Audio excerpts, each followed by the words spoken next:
Yes, mbaniza akadde kano mwasibye mutya muli mutya ngera kubasaba musubscribe nga temunyige ne kale. Precious Lomi bagosa okuyita nakito Remi.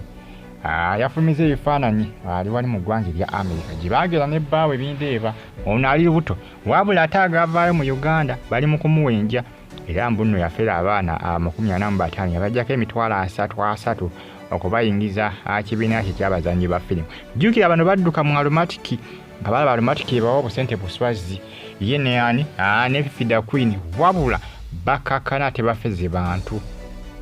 Fifi yasooka kubanga afera abantu nga iya basubiza kubatwala bwero kubafunira mirimu mawanga g'omu Europe, Canada, Bufalansa kosa ne Germany ejjukira n'abagamba nti amawanga g'ebise ebisinga nabo munnange teri mirimu ekyo. Ate kati n'ennamba nyingi ey'abantu abanoonya emirimu si abava Uganda bokka nti banoonya emirimu. Amawanga mangi nnyo abantu gye bava nga nabo banoonya emirimu mu mawanga gano. Olaba n'embawalabu tegikyaliyo. N'embawalabu kati abasinga babafera bufezi emirimu nayo tewakyali. Olw'ensonga nti amawanga mangi agasapulayingayo abakozi. Eri mu Asia amawanga mangi Philippine. Philippine gamu ku mawanga agasinga okuba nga gasindika abakozi okugenda mu mawanga g'abawalabu essaawa zino. Uganda terina byesindika kubanga abasinga kati basindika bagamba nti babatwala okukola mu Uganda abasinga kati babafera bufezi. Babafera bufezi era mwegendezemu abaagala okugenda okukola bajja kukufera akasente ko konna bakakufeereko nze nkubuulira. Ono yafera abaana emitwalo 33 ndowooza almost bukadde nga 13 ndowooza bukadde nga 13 bawala balyana mu 5 be yafera mitwalo 33. Ero ne yagenze mu America afulumiza ebifaananyi olunaku olwaliro ebifaananyi bwe tebifaanana era nga munnange ali lubuto jjukira RP yava n'agamba nti agenda kubazaala abalongo kuno agenda kuzaalira Bindeeba abalongo ninze balongo ndabe ddala kituufu RP sikaani yamulaga bituufu kuba agamba sikaani yamulaga nti alinamu balongo era essaawa zino Bindeeba agenda kuba amuzaalira abalongo. Basinga bangi bava nga bagamba nti RP omwana nga amuzizzaako mangu. Nabagamba seminaako buzibu bazaala buli lunaku yamanyi kasala bye babeerabirira.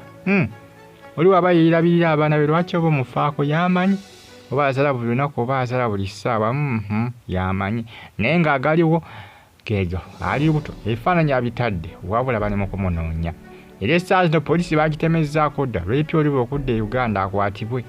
Abaana bawala bamubanja ensimbi zaabwe bataddemu amaanyi bamuloopye mu mbaga z'amateeka baddiza ensimbi zaabwe kubanga amasimu bagakubako tagakwata wabula ekyebuuzibwa RP anadda mu Uganda kubanga ne Fida Queen abasinga baali bamuguumiise nga bagamba nti lwanadda poliisi emukwate naye bukyanga agende Canada taddanga. Bantu bangi abakola ebikolobero mu mawanga ge babadde ne baddukira mu mawanga amalala kubanga ebisesinga omuntu wagenda mu ggwanga eddala kiba kizibu okumukwata. Kiba kizibu ab'ebyokwerinda okuva mu lino eggwanga ate bagende muli bakwate omuntu yaaliyo. Abasinga bazza emisango baddukira eyo kati bino obukodde bano bwe bakozesa. Oli bwe yafera abantu batwala ebweru yaddukira Canada. Ono yafeze bano okubayingiza bazanyi firimu mu kibiina kyabwe yadduse mu America. Naye nga mbagambye nti bano badduka mu aromatiki nga aromatiki bawa obusente tooza butono bwa kyolo bwa tiriiri ne badduka ne bakola ebibiina ebyabwe ne bonna abasinga byagaana. Fida Queen yasooka ekibiina ne kigaana. Okutandikira ekibiina kya firimu si muzannyo nti ogenda kusangawo emmere nga bagitadde ku sowaani olye. Nedda munnange biyita mu pulosesi. Kati omuntu kwagala okutandikirawo ekibiina okizimbe kibirenga ekya aromatiki emyaka gy'oba ogenda okutwala oyinza n'okugimala era ne kitakwatayo nga kya aromatiki. Ebisesinga obusi bibamuko n'omukisa ne chances.